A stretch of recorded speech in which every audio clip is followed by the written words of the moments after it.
We're live. You know what? Let's do something different. Brandon, you start us off, but instead of you being full screen, we're gonna have all three of us on the screen. And let's each do a part of the intro. So you can be like, welcome everybody, welcome back everybody.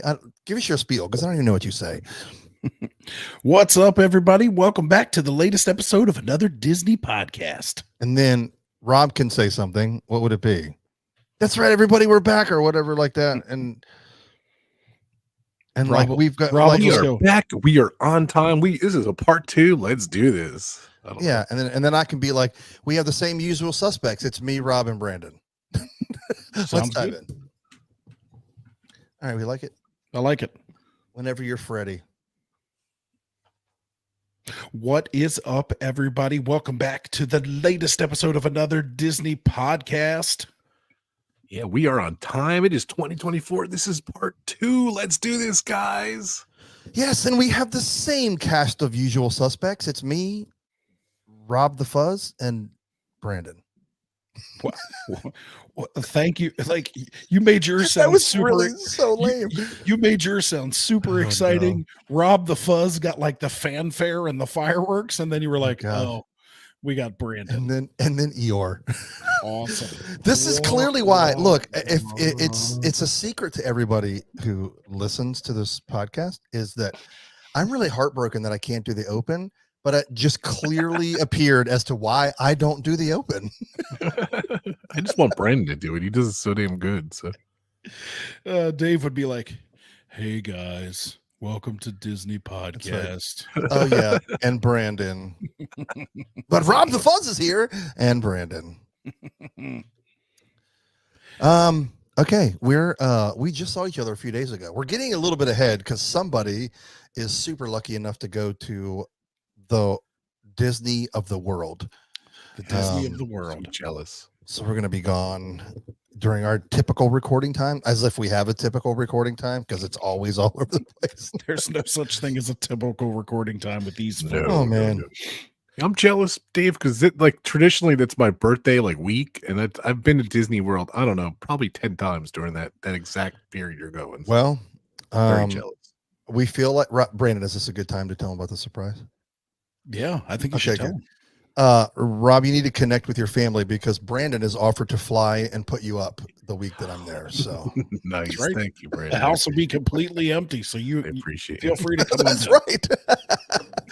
Oh God. Too funny. Yeah, you can Airbnb it, make some money. That's right. It's illegal in our neighborhood. Could Stupid Florida. Actually, in all of Orange County where we live, it is illegal to Airbnb. Oh, because people would buy houses to literally do that for your Correct. Proximity to the world. There you go. That's something I did not know. Did not know. But yeah, we'll be there. We leave today. We're recording this. I don't even know what the day of the week is. Tuesday, but it is January 16th. It is Tuesday, right? It is Tuesday. Okay. So we leave a week from this Thursday. Gonna head down, get there pretty early, but we don't have a part. We're not going to the park. So we're gonna go hang out the Springs.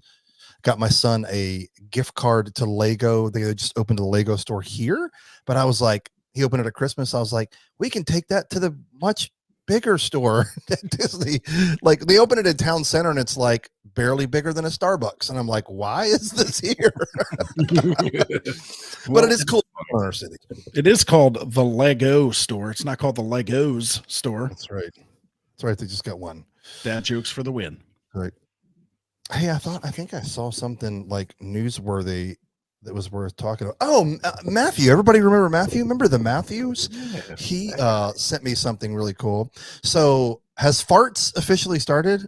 Farts has officially started. And if you're watching us on YouTube, you see my latest purchase from the Farts. It is, in fact, the Imagination Pavilion popcorn bucket. It's much cooler than I thought. I really didn't think that I was going to want it until I saw it. And hey, bonus, I just learned that it does this flashy light thing, so that makes it even cooler. Rob, will you please be kind to my grandmother who has no idea what Farts is? Would you please enlighten her as to what Farts is? Festival of the Arts in Epcot. Yes. Out of all of the, what do they have now? 76 festivals at Epcot? I think this one by far. 78. This one by far is my favorite. And I want to know the statistic, how many days of the year that there actually is not a festival in Epcot. So it's 8 hours. It's how many, so every time they change over, they do it during how many hours are they closed? So 11 to so a little bit more. So a day and a half or 2 days. We'll call it 2 days. I think there's a couple days between each festival. You got the farts, you got the flower and garden, I saw something today. There may be a new summer festival coming because Flower and Garden is stopping a month earlier than it usually does. So there's all this speculation that they're going to try to come up with some other festival between Flower and Garden and Food and Wine. Like they keep pushing Food and Wine earlier and earlier, but you can't really have Food and Wine. The ultimate fall festival start in July. So there's got to be something from like June to September. So word is they may be coming up with a new festival. I don't know though. Wow. Summer Jam. It's the Summer Jam Vans Tour. There'll be skateboard parks all over the World Showcase. It'll be amazing. But Matthew sent me, I love Festival of the Arts for so many reasons. Brandon actually sent me a picture of some artwork that they got. You don't know if you can see it, but both of that. Oh, nice. Both of that is bought and signed by the artists at Farts. So I'm gonna have to give me some more.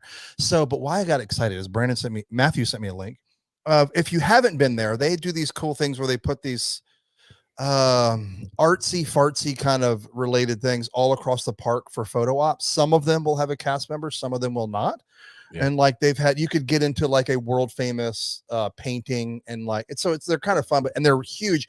George Washington crossing the Delaware. I have one with me and Micaiah standing on the front of the boat looking out. So there's some really cool ones, but the one that has me the most excited is one I've never seen before.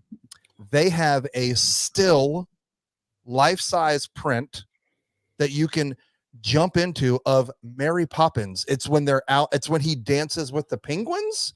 Yep. So they have that scene with the little empty table. So you'll be able to go in and I don't know, do what? I guess I'll dance like the penguins. I don't have any cool penguin pants, but I'm so excited for that. I can in fact confirm it was there. We were there on Saturday. So it is set up when you're walking from Spaceship Earth and the new Festival Gardens. And if you walk straight towards World Showcase, kind of where you can go left to go to the Odyssey, there's 3 or 4 of them set up there for picture opportunities. And I did see the Mary Poppins one over there. And I was like, oh my God, they have the penguins. Yep. They in the past, they've been all throughout, mostly like there was a French Renaissance artist and there was one in front of. So I don't know if that's still the case or if they're just all stockpiled over there by that pathway that Brandon was just talking about. Either way, I'm stoked for that one. Whatever else one is there is just bonus. Yes. That's all I got. That's my fun news story. That is only fun for me. Like, cool, man. Mary Poppins is like 78 years old. I don't know why this is exciting news, Dave. Moving on. All right. We are continuing, as Rob said, part 2. Part 2. I don't remember what we called it, but it's in the last podcast name. What the keys to your great 2024? Did it rhyme with 24? Like, yes. What to watch for? I don't remember the name. It's always fun coming up with the title of the show. I don't remember what it was called. Something so sad. God, we're awesome. Yeah. It's the continuation of the last podcast. What's in store for 24 at Walt Disney World? There it is. Today's part 2. So without further ado, I hate that phrase. So without further ado, let's dive in without further ado. Okay. If you haven't been, and there are still a few people that haven't been since the changeover from Fast Pass to Disney Plus, Brandon's going to unpack it because he understands Genie Plus really well. I understand Disney Plus as well. But there is some news and changes coming to it, but I'll talk about afterwards. But let's have Brandon unpack it. So if you haven't been and experienced Genie Plus, it sounds like Genie Plus is the replacement to the free Fast Pass system. Now it is something that you would have to purchase at the time of or before you head to a park. Depending on the day, it has surge pricing, and it could be anywhere from $22 to $38 depending on the park. The highest I saw was just this Christmas time. I think it was $39 for the Magic Kingdom, which was crazy. I'm not sure anybody why you would pay that, but Genie Plus is just what you pay for in order to pre-select your attractions that you can attend during the day or ride during the day. Genie Plus is the service for a majority of the rides there, and then there's individual lightning lanes that you can purchase. We used to call those fast pass lanes. Now you just pay for them. There's several rides at each park that you can individually pay for without paying for the whole Genie Plus system that gets you to the front of the line. So that is the gist of it.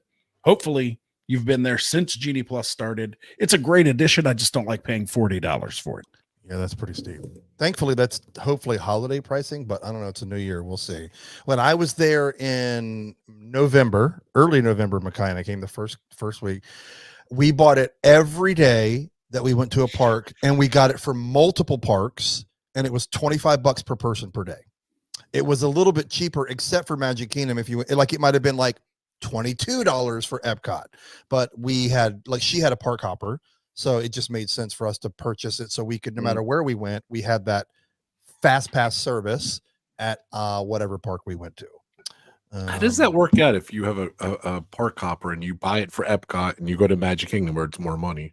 You have the option when you're choosing it to buy for the park that you're going to that day, or you can spend a few dollars more. And it really was like $3 to $5 more. It wasn't insane, where it would work at all 4 parks that day. Okay. It's a Genie hopper, if you will. There you go. That is now available before 2 p.m. I'm going to copyright that. Hold on. Don't steal that, Disney. And without further ado, I will unpack the giant changes that are coming. So here's what we got.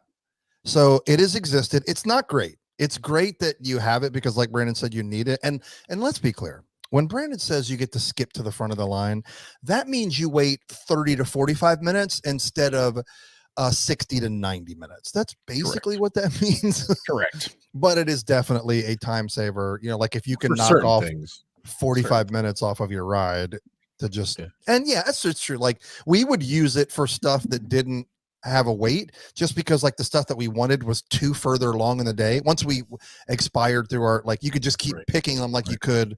Back in the day, you could pick you had your 3 fast passes for the day, and then you could just keep picking one at a time as long as they were available. Same concept, except you can't pick multiple up front, but as you use one, you can then go to the next one. Sometimes there's like an hour-ish in between. It fluctuates.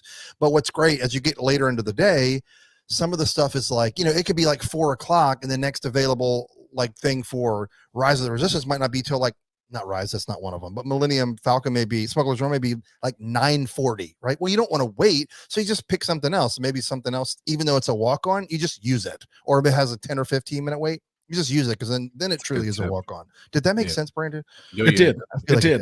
It did. And the thing that you also can do, if you're not planning on going to the park until later, is select the attraction that you really want to do. And then while you're still at work or at home or traveling to Disney, you can do what's called stack your lightning lane passes, so that when you get there, it's attraction. Yeah. So that is also a way to take advantage of it. I saw a guy the other day on the Facebook group, amazing stacking. Like he didn't get to Hollywood Studios until about 3 o'clock. And so from like 3 o'clock to 9 o'clock, he had 10 different attractions. I didn't know you could do that. You can. There's a time. So the way you have to do it, there's a time between your selections. So say I'm going to the park tonight, but I'm not going until 6 o'clock. And I really want to get on Smuggler's Run. And there's like Dave said, a 9 o'clock. I select that. Then I have a certain amount of time before I can pick another one, right? So say 2 hours goes by, I'm still at work. I know I'm getting there at 6. At 6 o'clock, Star Tours opens. So I pick Star Tours. My time is still running, right? It's still going. I'm still not at the park. Then I see, there's a 6:30 Toy Story. I pick 6:30 Toy Story. let the time run. And then by the time you get to the park, you have all of these Genie Plus Lightning Lane things stacked up. Yeah, so you can do it. It's hard to do it if you're going to be at the park all day. Yeah, that's true. Yeah, thanks for the explanation. Now for the exciting news. Disney has announced that there are changes coming to Genie Plus, and I think these changes are going to be welcome. I'm just kidding, because literally the news is stay tuned for more info. You're welcome. That's so You're funny. welcome. You're welcome. You're welcome. It is the Disney way. Yes. True Disney fashion. It's either stay tuned for more or coming winter 2024. I will give a sneak peek. The truth is it's going to allow guests to plan more in advance. So basically I don't know what that means. But as of right now, Brandon, help me fumble my way through this. If you have a park, well, if you're a pass holder and have a park reservation for tomorrow, you cannot buy it until midnight. Correct. And then you can't pick anything until 7 a.m. Correct. Is that correct so far? May be park open. Yeah, it could be 9 a.m. If you're staying on property, you can pick at 7. Yeah. 7 a.m. I think is the paid Lightning Lane. Yeah. If you're not on property, I think whenever the park opens, you can do your first selection. So maybe at midnight they're going to let us buy it and pick. Again, do not take this in stone. You know our history of predictions sure to go wrong. So don't even correct. But I mean, I would like. I don't know. I don't want to agree. I don't want to agree. Anything better than the day of is going to be better. Yeah. But I'm hoping what they let you do it a week ahead of time or something. Yeah. What if it's like 4:00 the day before? Then you like interrupt your vacation day to have to freaking work. Like, no, I'm not hopeful. But hopefully they choose a wise time slot. I don't know. Rob, you haven't been there since Genie Plus, or have No, I've used it. Yeah, definitely. What have you thought? I mean, I know it's like we can't compare it to FastPass anymore, but like as you've used it, how did you feel about the usability? Was it easy? Did you like the options? Yeah, I decided to do it last minute, the Magic Kingdom. I think we went to the first attraction and we're like, yeah, we need this. So it was good. It's the only park I used it for was Magic Kingdom. And it was, to me, it was a little confusing. Even with the app, I'm a geek and I can do apps really well, but it took me a while to kind of figure out there's a middle button there. Like, I'm like, how did I miss that? And I had a lot of issues with it too, but we got going with it. And, it was, there was a couple things I couldn't get. And now that I have these hacks from Brandon, I think I'm going to do a lot better next time. But I think Big Thunder, we couldn't get on. We had to wait. And there was a couple things I just couldn't get, which was annoying. But yeah, you still. I generally liked it. So I think it's fair to say, Brandon, there's still great value in pounding the app. If you don't know what that means, that used to be with you just close it, open it, refresh it, or refresh the page, and sometimes one will pop up. Let's just say you ride and you have your last one, and you can pick again, and you're like, man, the next one that I really want to ride is not till for 2.5 hours. Yep. Well, you might get lucky and see it and it pops up and it's 45 minutes from now. Yeah. So there's definitely value in, as you're either in line or resting or at a meal, it is worth taking out your phone, open up the app and just keep open and close and open and close and open and close. Not the app, refreshing. Yeah. I think there's great value in that. Yeah. And I mean, to be honest, we're all on our phones all the time anyway. So just put your fingers to use and pound the app. I usually do it when I'm in line. I mean, you're going to wait for 45 minutes in line. You could try to get a better time for your next attraction. Sure. Don't live in the moment. Live on your phone. It's much better. Yeah, correct. Don't pay attention to the world around you. Okay, next. There are, since you've been, there may be a plethora of new ways to, air quotes, tap into the park. And so what that means is you can still get it's not a paper ticket anymore. If you go to guest relations and buy a ticket that day, you still get a hard card, right? Isn't it still physically a plastic hard card, Brandon? Yep. But there are multiple ways rather than getting a hard card, like especially if you buy it online previous to going in, or even if you buy it like in the moment. So Magic Bands are not new, but obviously we know they've been around for years. But you can also put your Magic Mobile Pass into your wallet app on your iPhone. I'm assuming there's the equivalent for Android users. Sorry, none of us use Androids. And then, of course, that also transpires to your Apple Watch. So they kind of go hand in hand. You can either like open it up on your phone. Maybe I have them physically on my phone and I can show you. Yeah, that's one of my favorite things that they did is incorporate that into your Apple Watch. Because I remember when it first came out, the big thing was like, how do I wear an Apple Watch and a Magic Band at the same time? Do I wear them on my same wrist? Do I look weird? Then they invented the little puck that goes on the Apple Watch band that looked weird, but now it's I never knew about that one. You use your Apple Watch like a Magic Band. It's amazing. It's true. And we will still wear our Magic Band because we're those people. Correct. We are Disney fanatics. Now, the funny thing about all this is more of Disney's way of being touchless, contactless, getting into the parks. However, everyone in God's creation still has to touch the fingerprint. So I don't know. That is the opposite of contactless. Come on, they got that spray there. They spray between fingers. Oh yeah, between every 30,000 people. Exactly. So, but yeah, they're okay. I'm reading here: Apple Watch or other smart devices. So I'm assuming that's going to be I don't want to assume. I don't know any other like smart devices on the Android. So I don't even know if the Galaxy Watch is that a thing. I'm pretending like I know anything besides Apple Galaxy. And of course you can still do, and you can do it through the app. Which still is like, if you have it in the app, you're better to just put it in your Apple Wallet and just use if you have to use the phone, just double tap like you're going to go to pay something and you'll have your card there. You have to do all that legwork before you get there. Don't stand in line where there's 77 people in your line and you're like, what do I need to do? Because I always pick that line. Yep. Oh yeah, 100%. Like we went to Epcot on Saturday and like they have the big sign for annual pass holders. Here's my word of advice. Don't ever go to that line. No one who has an annual pass lives in Florida and has any idea what they're doing when they get to the scan. So don't go to that line. No. We used to always know. I make this joke every time. We used to always know like who not to get behind or who like didn't know how to plan a vacation because they'd bring all 17 of their family and every one of them had a gray Magic Band because that's the default. That's the default color you get if you didn't like pre-plan your vacation. And you're like, and you all get Magic Band. That was when they were free. And it's just like, oh Lord, they all got the gray. They weren't ready. I still have my.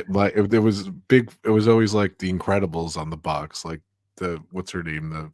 The mother was always on the box. Like Elastigirl for like 4 trips in a row. They didn't change the artwork and they put your little Deem on there. So I missed that. Like I missed booking a trip to Disney and then you get the Disney package in the mail and you open it up and your bands are like, oh, there's like music comes out. Oh wait, here it comes. Yeah, it does that. That's what it did. It opens up magically and then you get all excited about your trip and now they're like, well, if you want it, you can spend $60. Yeah. Last time I had to go on eBay and I got 4, 50th anniversary Magic Bands for the family, and I think that's what we all had. So, but they were nice. Confusing because of the same. I wrote their names on them. It was the cost of a car payment, but you all got special ones. Oh, they were. Just kidding. So yeah, lots of ways to do. Okay. This one I think we've talked about a lot because I don't know that I would call ourselves a planning podcast, but we certainly do sprinkle that in a lot, if not most of our episodes. And 2024 is yet another year where really more than ever, you need to plan your time in the parks. Sadly, unless you go as often as Brandon, gone are the days of let's just show up and be spontaneous and have fun. You can still do a little bit of spontaneity, like decide what quick service you're going to go to. And you can't even really do that anymore. You have to mobile order. So you got to plan that. So kidding. But it's imperative for 3 reasons. I just made that up. I have to think of 3. Number one, put myself on the spot. This will be fun. You guys judge me. This is going to be great.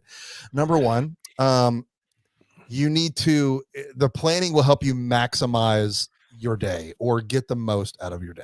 So there's it. Two, it will help, especially if you're a family that likes, your kids are a little older and you like to divide and conquer. Like if the kids want to go and like, yeah, we're cool enough to go without the parents for half a day or whatever. So that is going to need to like, and then you're probably going to have to meet up for said rides that you all have your Genie Plus set up for. And three, Brandon's going to tell us what the third option is. And the third option of why it's so important that you plan your time in the parks is that so you maximize your time in the parks. That's all I got. That's already said that. Dang it. No, I always like to look at like what's that website where they have the different plans and planning it out, and you know, you map it out and everything. And this is it's best to ride Peter Pan first in the morning, and it's better to ride this later in the time. You know, you maximize your time. You're very limited. So yeah. I think another way to say it, like we used to talk about this on Planning for the Magic, is it's probably not best for mom to pick all of the rides if mom is a super like into princesses, because you'll ride like Big Thunder Mountain will not make the list. And if you're, so I think it's important to strategize as a team, as a family, to say, hey, what rides are most important to us? And so that's the third way. Yes. And that's what we always say when people come to visit, right? Because they're always like, what should we do? And you know, like we always say, we live here. Like, so tell, like, what is the most, give me the three most important things you want to do in the park today. Whether that's eat at a particular restaurant, see a particular show, get on a particular attraction. And I think that that's what you have to do. And that's how you have to attack every day that you go. You say, hey, we're going to Epcot tomorrow. We have 8 people. We can't satisfy all 8 people all day. Right. So let's come up with the top 3 things that all 8 of us want to do and make sure that we get that done. And then we can split up, divide and conquer. You 4 go drink around the world. You guys go to Frozen because you have something wrong with you. And we'll go to Soarin'. But I think it's important that you do, if you're going to come as a family,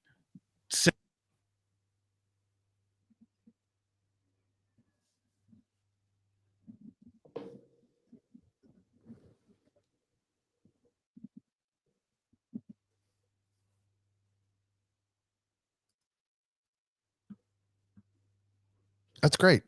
I think we lost Brandon, or did we? We did, yeah. Oh, he's still silent. Hey, but I'll tell you what he said. It was, you should plan. Oh, the thing I was thinking about was touring plans. I love touring plans. I don't know if that's a paid service. I don't know how much it is now, but yeah, Lynn Testa and the gang over there does an incredible job. I definitely used to. He's muted. That twice. Yeah. Oh, did I do that? Oh, now he's unmuted. Back now? There you are. Sorry. Hey, you're back. Well, I'm glad I talked 8 minutes and no one heard me. No, we just missed the last 20 seconds. 20 seconds. I'm sorry, folks. He just he went into like this crazy tirade with tons of cuss words and I just had to mute him. I don't know what he was so angry about. Too funny. Stupid plan. But yeah, you're right. Definitely. Well, if you don't plan, you're it's going to be bad.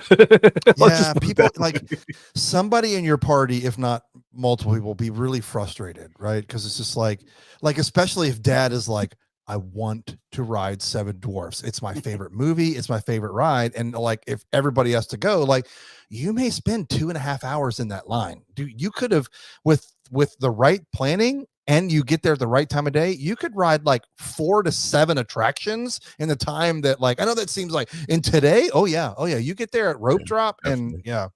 Well, if you get there at rope drop, you should absolutely get in line for Seven Dwarfs Mine Train, but it could still already be an hour wait because people who stay on property, as we talked about last episode, will have already been there for 30 minutes. And then there's some of those rare rides, maybe the obscure ones that some people want to do. They close early, Yeah, some of that's those true. You got to be careful with that too. Rob, I was going to ask you. You have the last time you guys went as a crew.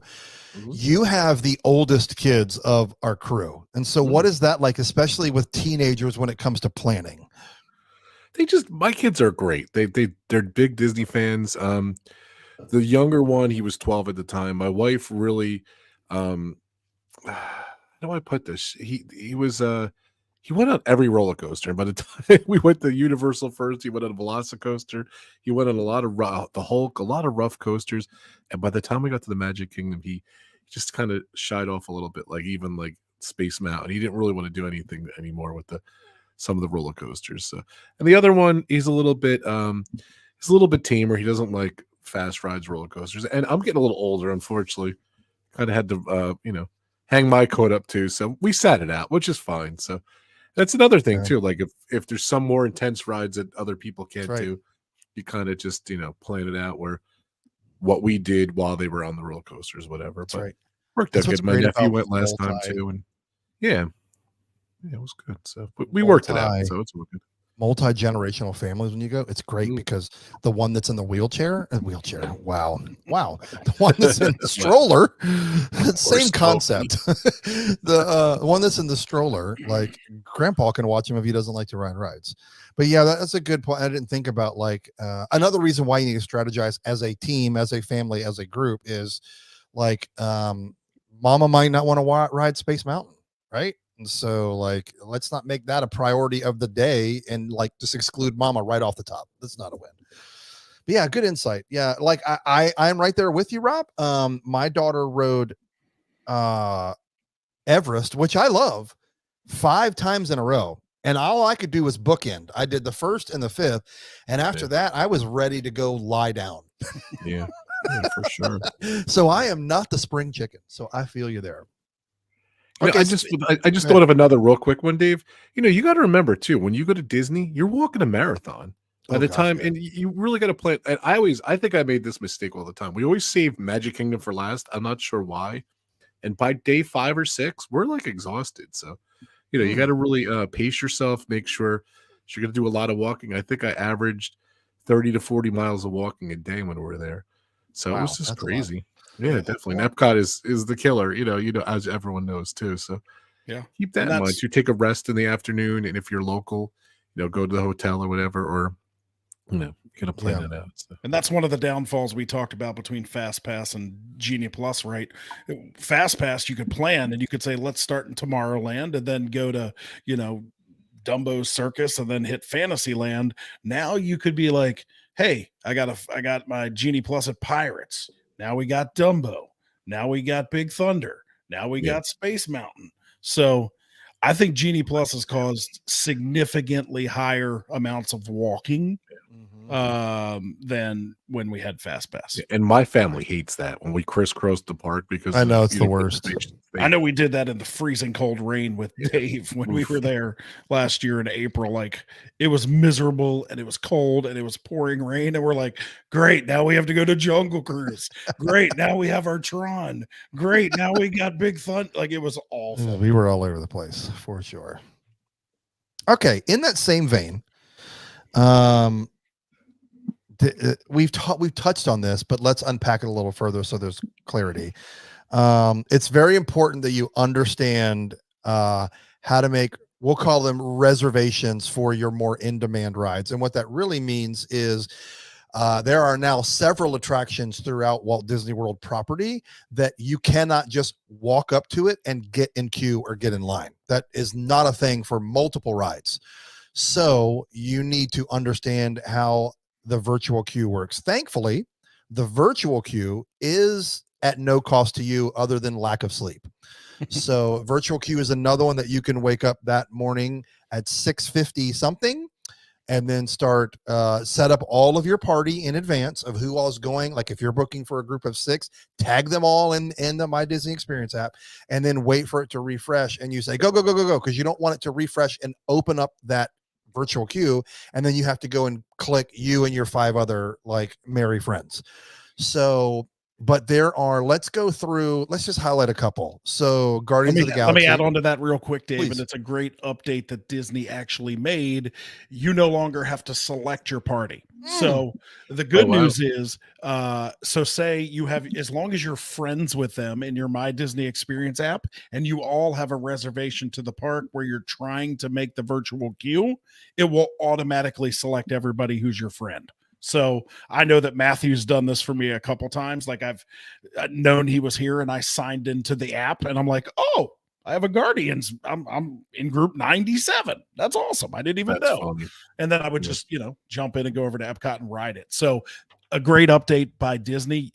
Gone are the days where you have to go in at like 6:55, select Dave and Rob and Brandon and Krista, and then wait to refresh. Now you just go in and automatically select your party. That's a win. That's a big win.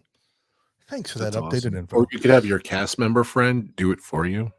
That's no. Thank you. I don't That's have how any... I got my Guardians. Oh, nice. I was like, I don't know anybody that cool. I don't know anybody with that kind of power, Rob. Thanks, Nick. I will say this. So let's pick the ones. So Guardians of the Galaxy, Rise of the Resistance. What else am I missing that there's no Tron. And Tron. I think those are the big ones. Ratatouille, I still think you can stand in line, right? Correct. Yeah. That has a standby queue. It also has a virtual queue, but it also has a standby queue. So, but those three that we listed, I think don't wake up at 5:30, drive to Epcot and wait for the gate to open and sprint to Guardians of the Galaxy, because they're going to be like, so glad you're here. And you can go grab breakfast somewhere and try to get in the virtual queue in an hour. So, and then that virtual queue is at 7 a.m. and then it repeats again at 1 p.m. if you did not get in. So that's also important to know. So 7 a.m. and 1 p.m. if you didn't get it. If you got in at 7 a.m., don't try to get it at 1. It doesn't even pop up. It's not even I didn't know that. Not even an option. Now, you could get a 7 a.m. Tron and a 1 p.m. Guardians. The caveat to the 1 p.m. queues is that you have to be in the park that the ride is in. Which now you can, because like we said last episode, you can now park hop before 2 p.m. Hoppity hop hop. Yeah. I had an issue when I got my Guardians. I had a meeting in Universal. I was going to Epcot later that day, and mine I got 11 o'clock. That's when they called my thing 11, and I think Brandon, you can refresh, or Dave. Like if you go later, they're pretty cool about letting you go. Like, hey, I was supposed to be here at 11, but now it's like 2. Is it all right? Yeah. And they kind of let me go. So at the time, this was right when it opened, like the first month. So. Guardians is still super cool. Tron is a little more strict because everyone wants to ride Tron at night because it's outside, the lights are on.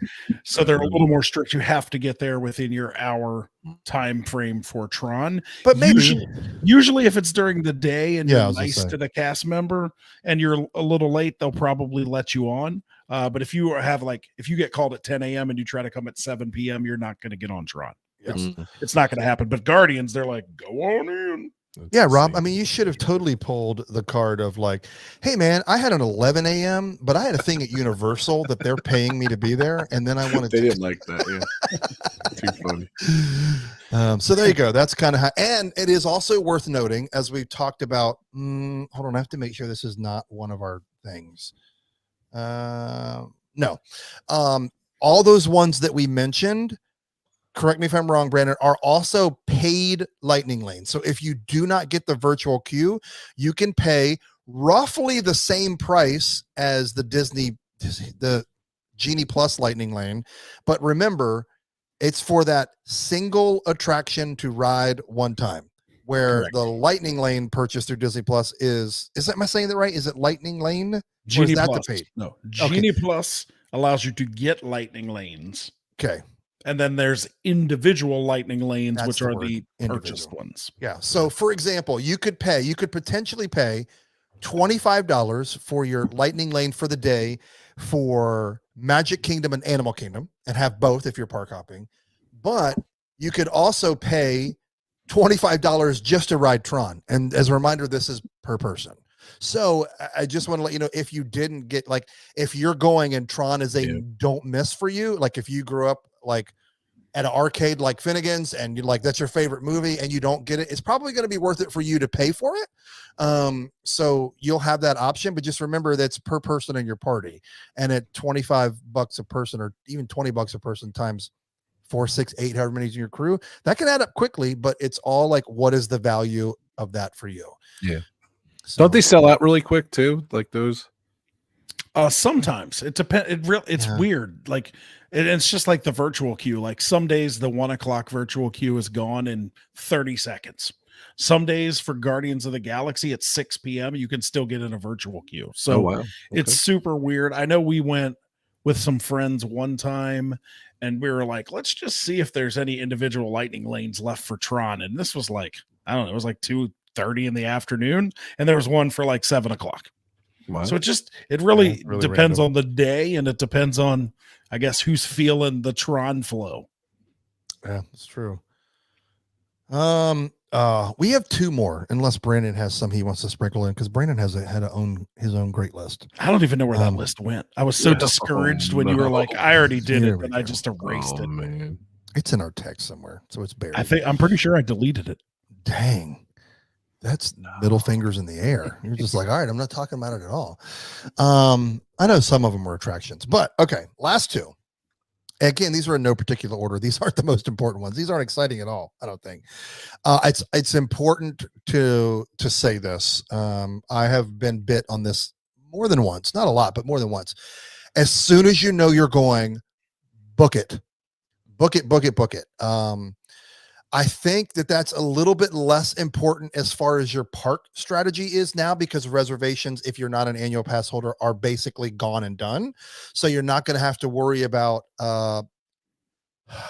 heavier times of the year running like, oh no, we booked our vacation and forgot to we booked our hotels and we didn't buy our tickets. And now there's like 4 days when we're not going to be there that aren't available. That part of it is gone. But there are, especially right now, a considerable amount of hotel discounts. So as soon as you know you're going, start looking and book it. And I would say, don't go in this and like a week from now and be like, Dave said there was a whole bunch of hotels. They could all be gone. Who knows?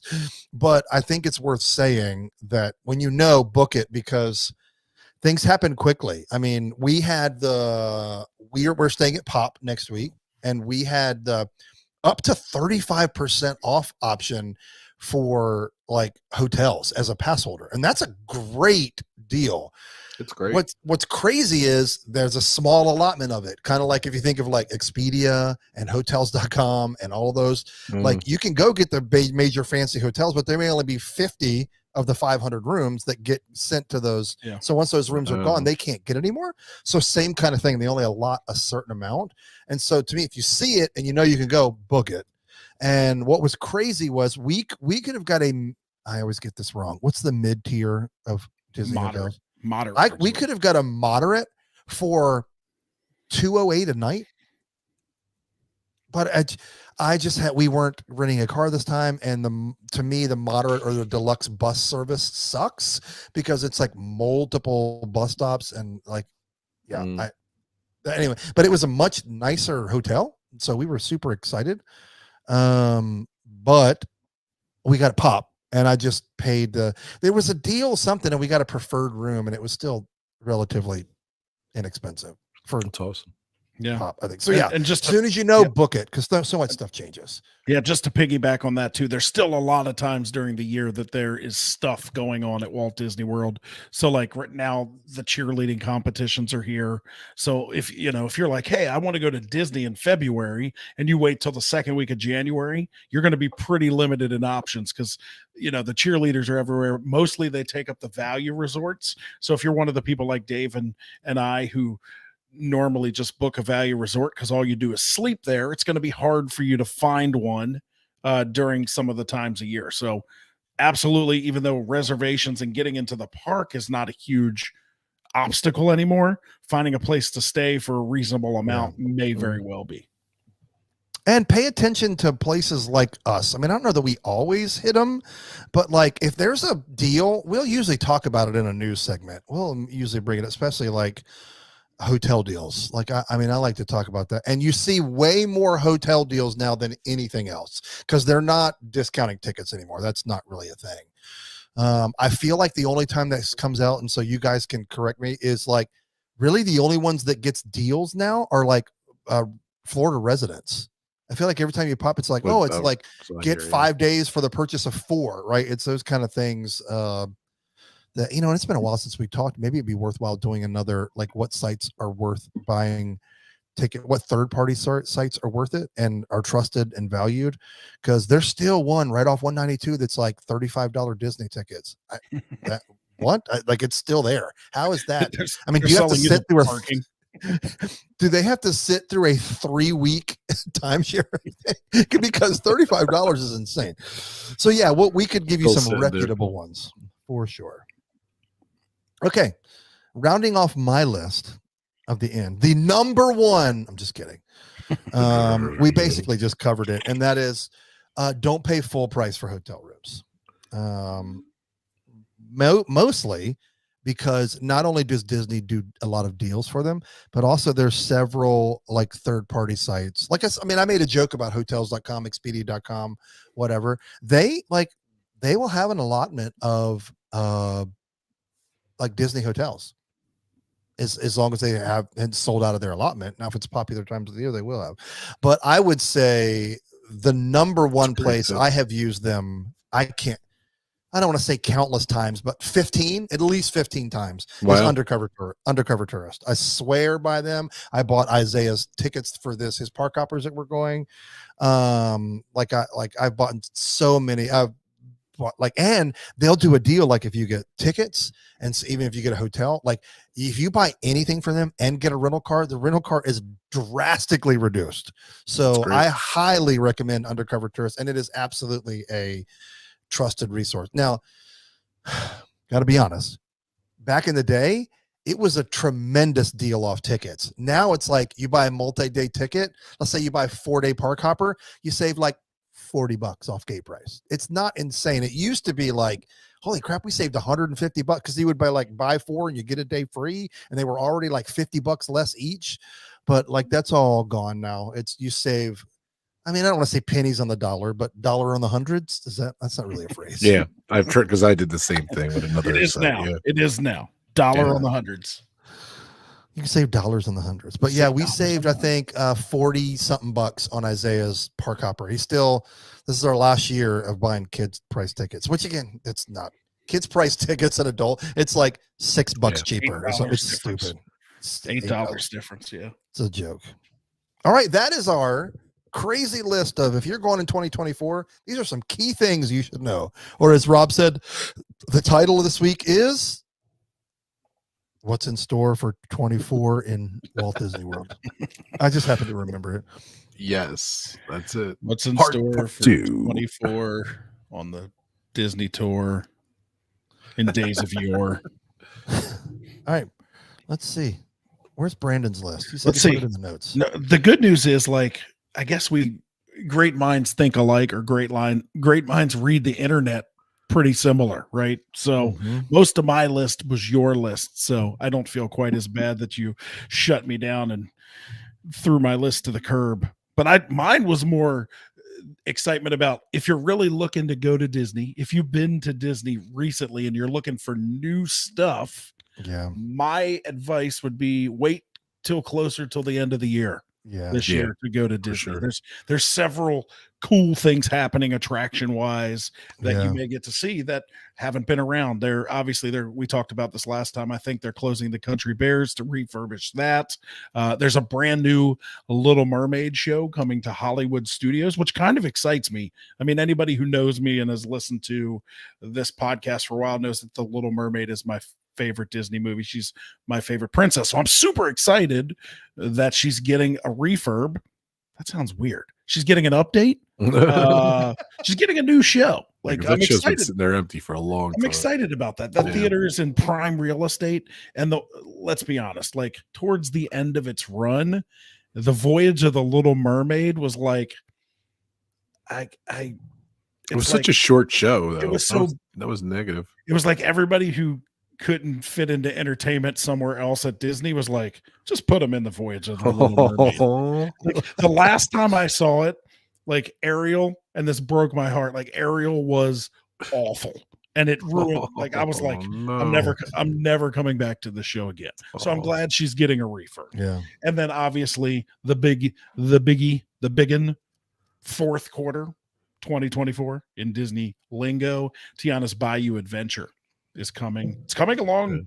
From everything that I've seen, it's coming along nicely. The outside is looking more and more bayou-like. There's a water tower up. There's characters going on the logs outside. So it looks kind of like Disney Springs. I'm not gonna lie. Yeah, it does kind of look. It kind of looks like, what's that restaurant? What's the place with the volcano? Rainforest Cafe. We got to save that Rainforest. The Rainforest Cafe of Magic Kingdom. But I think it's going to be great. It's going to be great. I think it's going to be fun. I'm excited. I'm just hurt a little by the Splash Mountain going away, but I know it'll be like and Dave might not agree with this. It'll be like Wishes to Happily Ever After for me. Like we saw the second to last Wishes show, and I was like, man, really going to miss that show. Yeah. I saw the second Happily Ever After show, and I was like, what's Wishes? I feel like it's going to be the same with Tiana's Bayou Adventure. I hope so. Yeah, you're way more optimistic than me. Good for you. I hear Country Bears. By the way, Country Bears are jamming the shows in. Like they're like 200 shows capacity every single show. It's so funny, and people are 200 like, shows now. We're keeping the Magic Kingdom open 24 hours just to. Is Krista going to go see it before it changed? I mean, because you said you were going to go ride your favorite, the Splash Mountain, and you never made it back. I know. I never made it. I got to get Krista to Country. Krista's probably like, I've seen it. It's fine. She's like, we got to go see the Bear Bordello. That's right.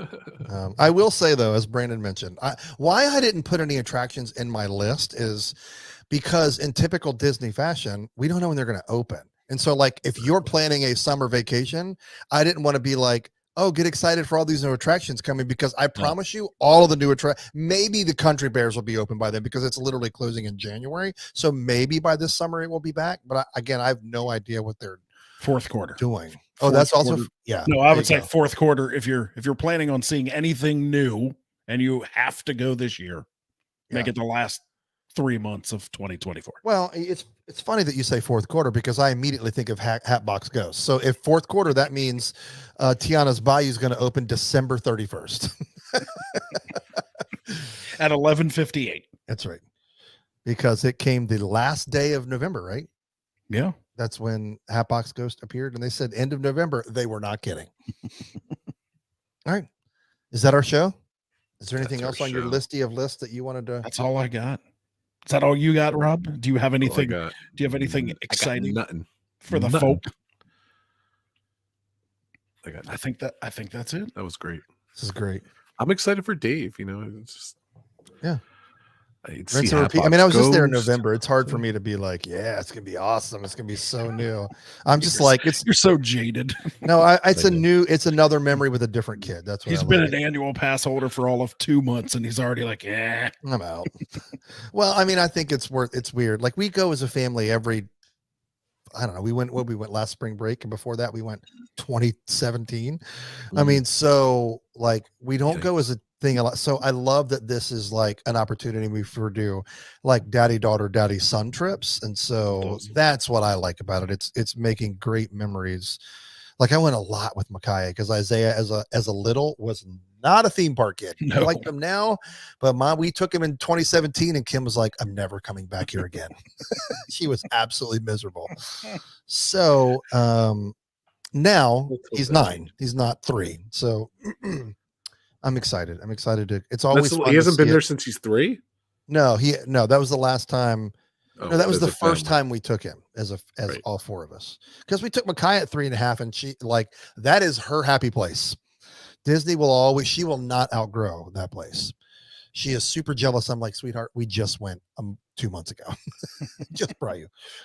So yeah, but yeah, thanks. I mean, I'm excited. I don't mean to sound jaded. I don't ever take it for granted, but I love seeing it through each kid's eyes. Like that's what's fun about experiencing it, because they do the parks completely different.